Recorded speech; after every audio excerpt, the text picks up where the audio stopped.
Hi everyone. Today's topic is on third law of thermodynamics. Before going into the topic, I want to ask you one question. Which form is having high kinetic energy? It's ice, water, or steam. Which form is having high kinetic energy? To know this answer, please watch our video till the end. Absolute zero temperature.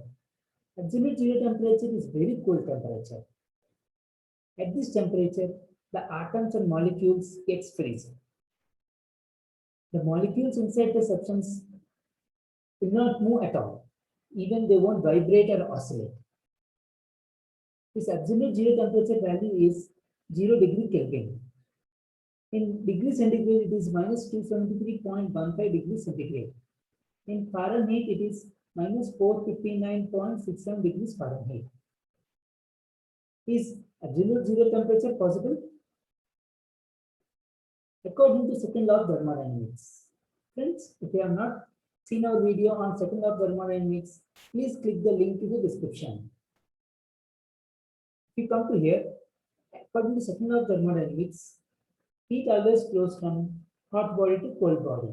So if you want to cool the substance to absolute zero, the substance will keep on receiving the heat from the surroundings naturally. That means our substance is a cool temperature, cold body, and the surroundings is a hot body. So it always receives the heat from hot body to cold body. So achieving absolute zero temperature is difficult for the substance. So we can say that practically absolute zero temperature is not possible. But scientists achieve near to absolute zero in laboratories under certain conditions. We see in this map, we can see ice, water, and then vapor. In ice, the molecules are closely packed.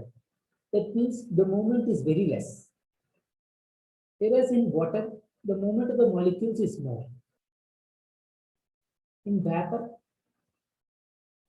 or in gaseous form, the movement of the molecules is maximum. This means the entropy is also more. So what is meant by entropy? Entropy is the measure of randomness of the system. Since the molecules is free to move more, the entropy is maximum in gaseous form. Whereas in ice, the movement of the molecules is less. That means entropy is less.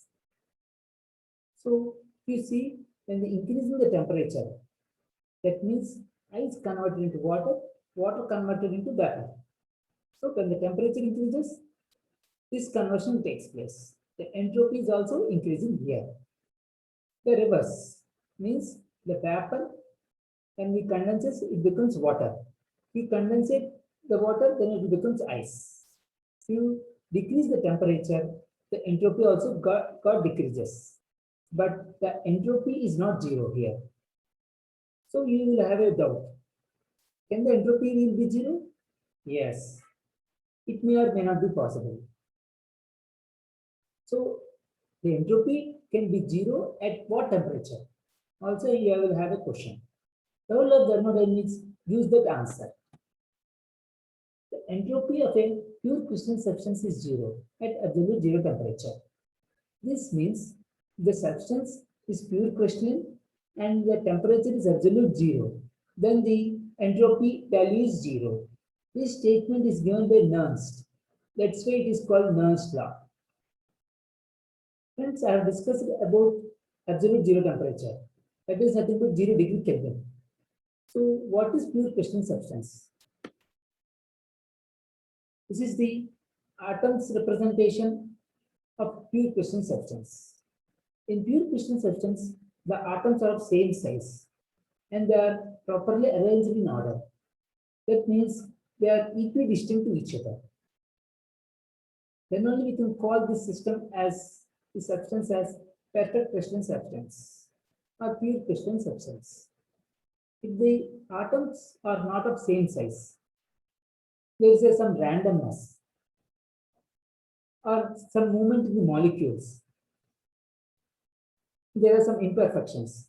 then we cannot call that system, that substance as perfect crystalline substance. The substance is not perfectly crystalline when the entropy is not zero, even though absolute temperature is when the temperature is at absolute zero. Friends, please listen this statement clearly one more time.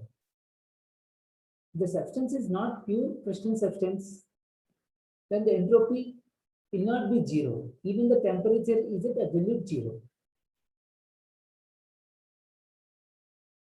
Mathematical form of third law of thermodynamics is given by this equation. S minus S naught is equal to Kb into ln of omega. Here S is entropy of the system, S naught is initial entropy, Kb is Boltzmann constant, omega is total number of microstates.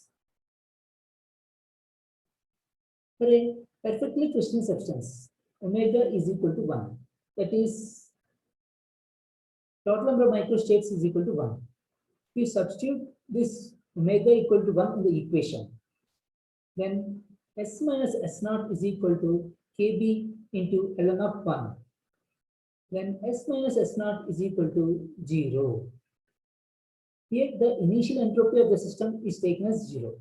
Then S minus 0 is equal to 0. Finally, we got S is equal to 0. That means entropy of a perfectly crystalline substance is 0 at absolute 0 temperature. Applications. This third law is used to find the absolute entropy of any substance at a given temperature. We all know delta S is nothing but St minus S naught. This St is absolute temperature, absolute entropy of the substance at a particular temperature. S naught is absolute entropy at 0 degree Kelvin. The change in entropy formula is given as integral 0 to T Cp into dT by T. Here Cp is the heat capacity at constant pressure. T is the temperature. After getting the delta S value, we substitute in St minus S naught is equal to delta S. We will be getting the absolute entropy of the substance. Here S naught is equal to 0. Why? Because S naught is nothing but entropy at 0 degree Kelvin.